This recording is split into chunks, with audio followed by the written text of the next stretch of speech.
Please be seated.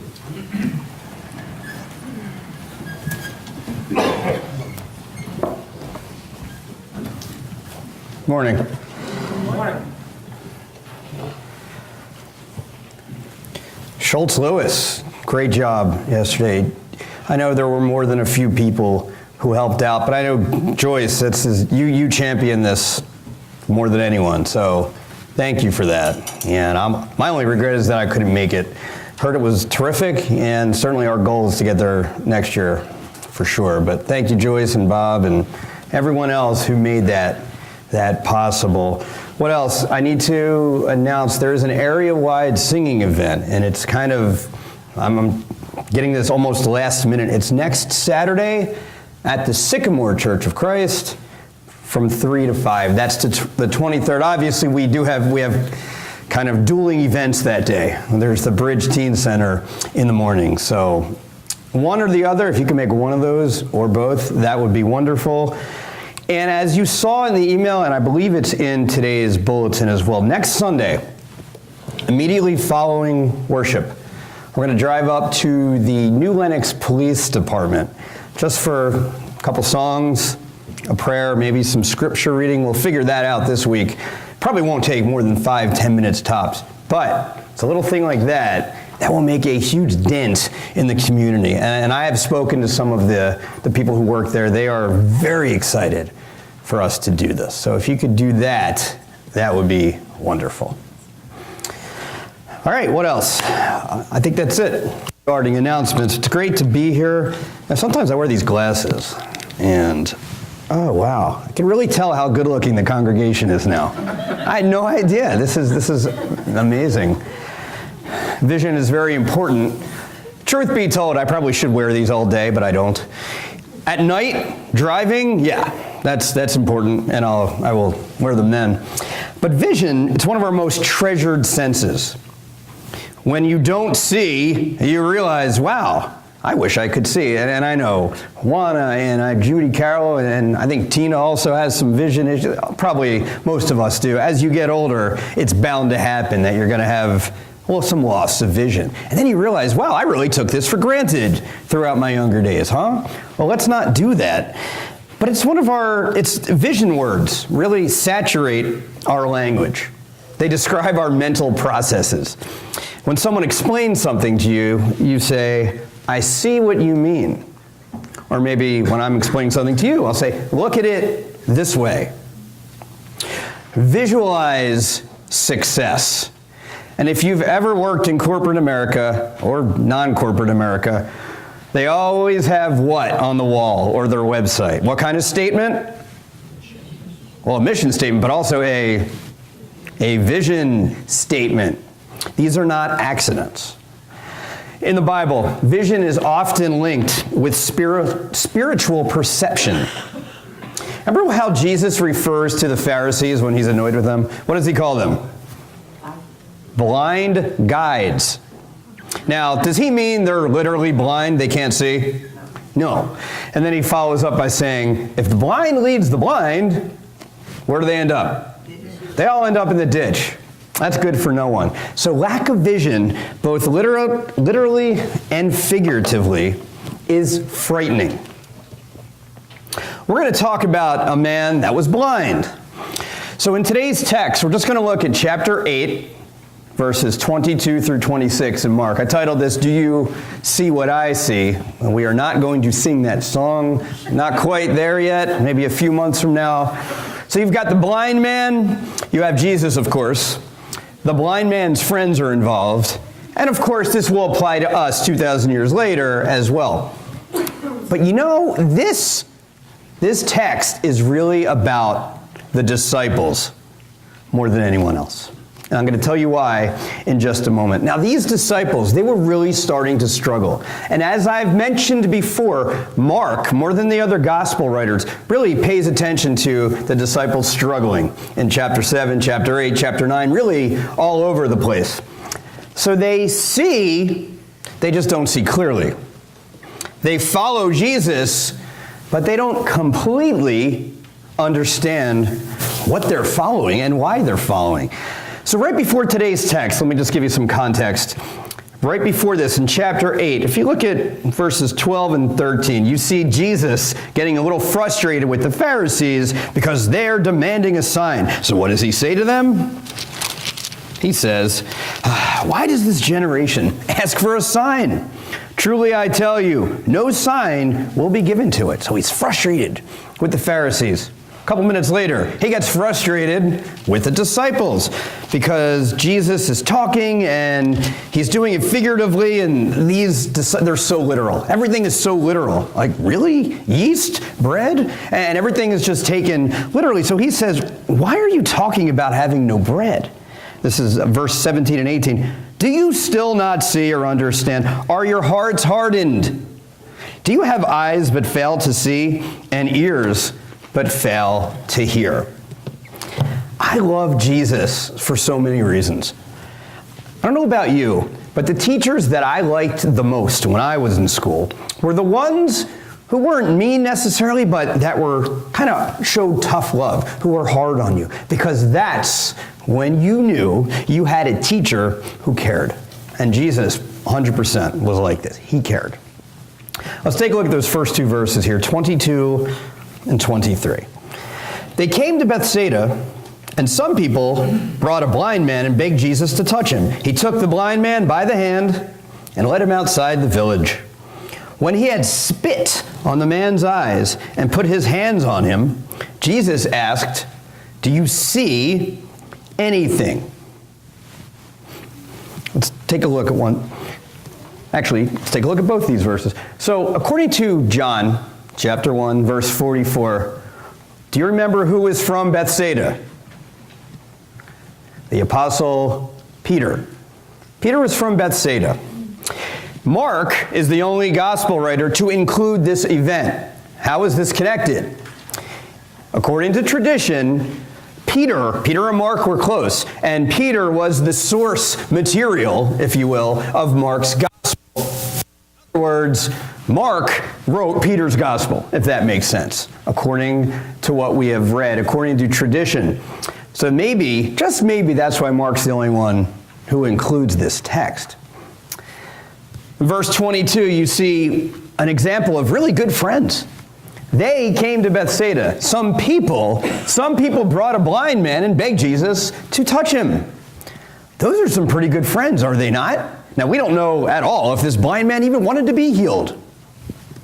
And there's an interesting use of words here, much to the thesis that there are no accidents in the Bible. Do you remember a few chapters back, we talked about Jesus healing the man named Legion? Remember Legion? He had all those devils and demons, and he was a demoniac. He had all those demons in him, and they ended up going to the pigs. After that event in the Gerasene region, it said the people begged Jesus. But did they beg Jesus to stay and help? No. What did they beg Jesus to do? They said, "Get on out." Right? They begged him to leave. And now, these people are begging Jesus also, but they're begging him to heal, to help. Quite a difference. So now we have Jesus taking the blind man by the hand.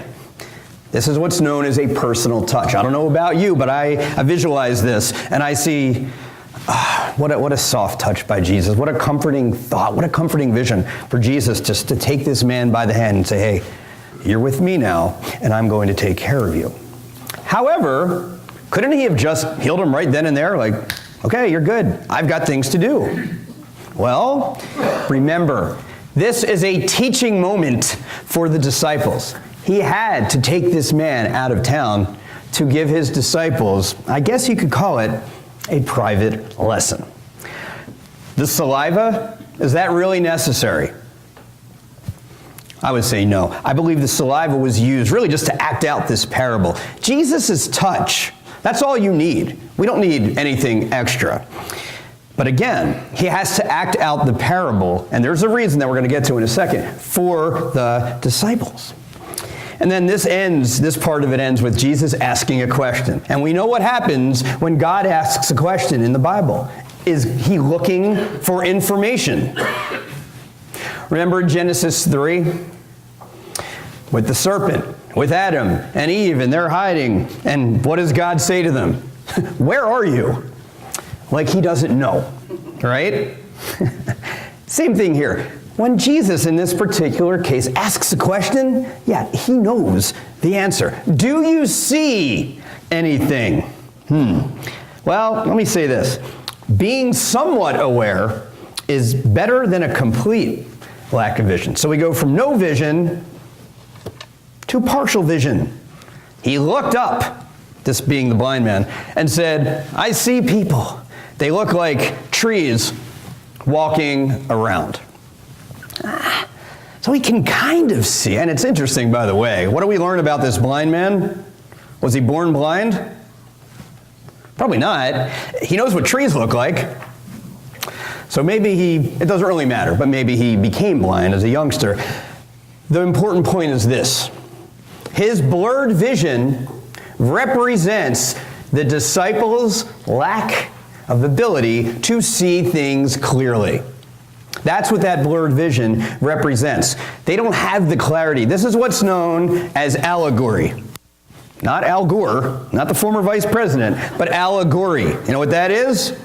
It's an interpretive method, either a story, a picture, maybe a poem, used to reveal a hidden meaning. And in this case, it's the lack of vision. It's the literal lack of vision by this blind man to equate with the disciples' lack of clarity. And this is so important because 2,000 years later, we have the same issues as these disciples did. And the other question, when you read something like this, is, wow, did Jesus make a mistake? Did he mess up? I mean, it took him 2 tries. And as you're going to see in a moment, once again, it's going to be the first two words of the next verse. This is the only time where Jesus was not initially successful, was not successful on the first attempt at healing someone. Do you think he could have if he wanted to? Of course. And the other thing is, he could have said, well, you know, look, you're better than you were before. 50% sight, 40% vision, it's better than 0. So have fun, go enjoy the rest of your life, and maybe in a few years I'll come back and talk to you. No, you see, this had to result in complete victory. And complete victory in this context was full clarity, both literally and figuratively. So now we've got clear vision, 25 and 26. Once more, again, it's the only time we see this in Mark. Once more, Jesus put his hands on the man's eyes. Then his eyes were opened, his sight was restored, and he saw everything clearly. Jesus sent him home saying, great, go tell everybody about what I did. Just wanted to see you were paying attention. He says, don't even go into the village. Whoa. Wow. Okay, let's step back for a second. We are not literally blind, but can we nonetheless identify with this gentleman? I say yes, because we can never fully understand. I don't think we're ever going to be 100% correct on every single thing that's in this book. And you know what? That's okay. As long as we keep trying to attain that goal, as long as we keep the positive direction on that walk, sometimes it takes a few attempts for us to sharpen our focus, for us to get some clarity. It takes that second touch. This is what's known as spiritual blindness. And again, whenever you read anything, whether it's biblical or non-biblical, who's the audience? Consider, the author, and we know this, but who is he writing to? Mark is writing to persecuted Christians living in Rome. And I promise you this would resonate with them because they probably needed a second touch and a third and a 103rd because they were literally worrying about their lives every single day. So it probably took more than one shot for them to figure out the message that Jesus was telling them. And then this, I wouldn't say this bothers me the most, but it's part of the most interesting text here, and it's don't even go into the village. What? But I want to go into the... If Jesus came and healed you, would you keep that secret? I mean, be honest, you'd all be on Facebook within 5 seconds. Hey, take a selfie with Jesus, right? I mean, I don't know if that's blasphemous, but you get my point. Who wants to hide that? And in the King James Version, it's even better. It says, neither go into the town nor tell it to any in the town. Okay, that's a better translation. I have no idea if this man followed directions. I wonder if you would follow directions. If you were suddenly given the ability to dunk a basketball, you'd probably tell everybody about that too. There are some things that you want to share, and we're all guilty of it. But here's the thing. Why would Jesus not want this man to spread the word about him? You see, Jesus knew everyone's heart. He knows our hearts today. And he knew that, quite frankly, a lot of people back then were not ready for this information. Were they ready to handle news like this? And I would add, what kind of Messiah were the Jews expecting 2,000 years ago? A militaristic Messiah, one that would come and rule the day and ride in on a white horse and kill all the Romans and say, "Follow me." Instead, they get a guy from Nazareth who says, yeah, love your enemy. Love the unlovable. Love your neighbor. Turn the other cheek. And then he starts talking about suffering and cross and serving and sacrifice. This is the tough guy that we're going to follow? You better believe it. They just didn't realize it at the time. Having the physical capacity for sight, that is not the same thing as being able to see. In his book titled An Anthropologist on Mars, neurologist Oliver Sacks tells about this guy named Virgil. Virgil was a man who had been blind from early childhood. When he was 50, Virgil underwent surgery and was given the gift of sight. Wow, that's wonderful, right? Well, as he and Dr. Sacks found out, having the physical capacity for sight, it's just not the same thing as seeing. Virgil's first experiences with sight were really bewildering. He was able to make out some colors and movements, but arranging them into a coherent picture was a different story altogether. Over time, Virgil learned to identify various objects, but his habits, his behaviors, remained that of a blind man.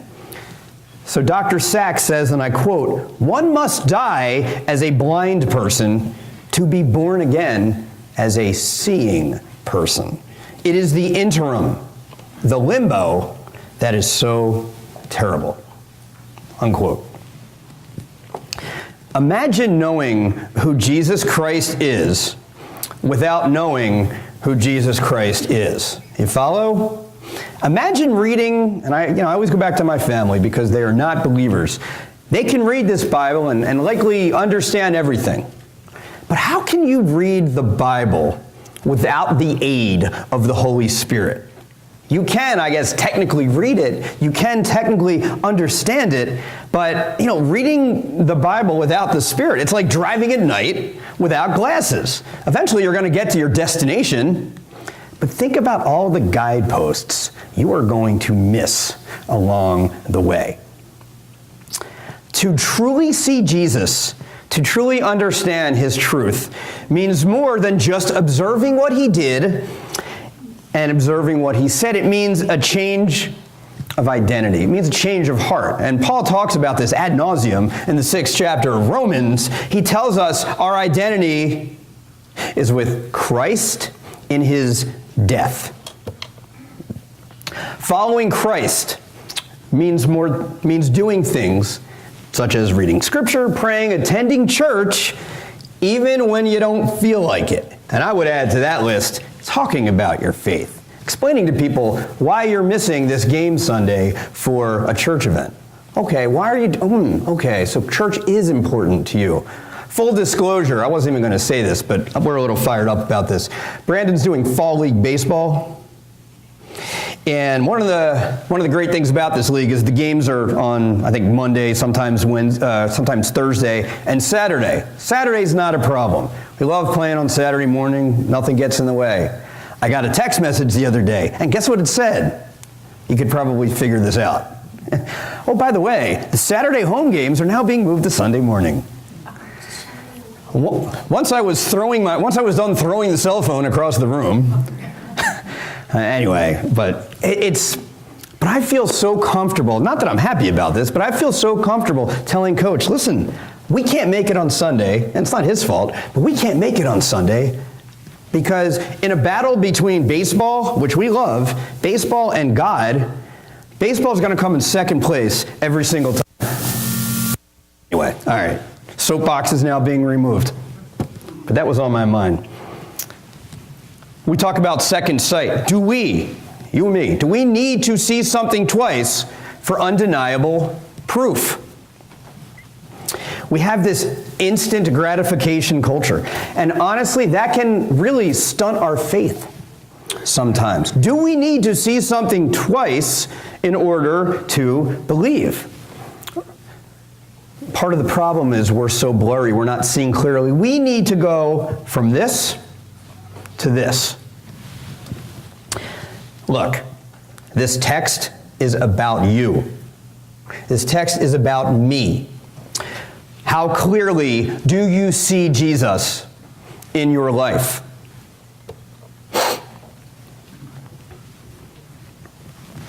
There was a football coach named Lou Little. He coached, I believe, early in the 20th century at Georgetown University. And Coach Little had this player by the name of Dennis Flaherty, who came to practice every single day with an older gentleman, every single day without fail.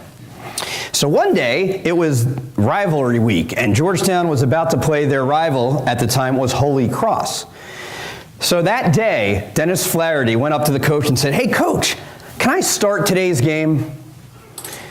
And coach says to him, "Listen, Flaherty, I admire you. You work really hard. You're always at practice, but you're just not ready for these games yet. You know, you're too small and you're a little young, and that's why I only put you in at the end of the games when it's a blowout. But maybe in a couple years you'll be ready."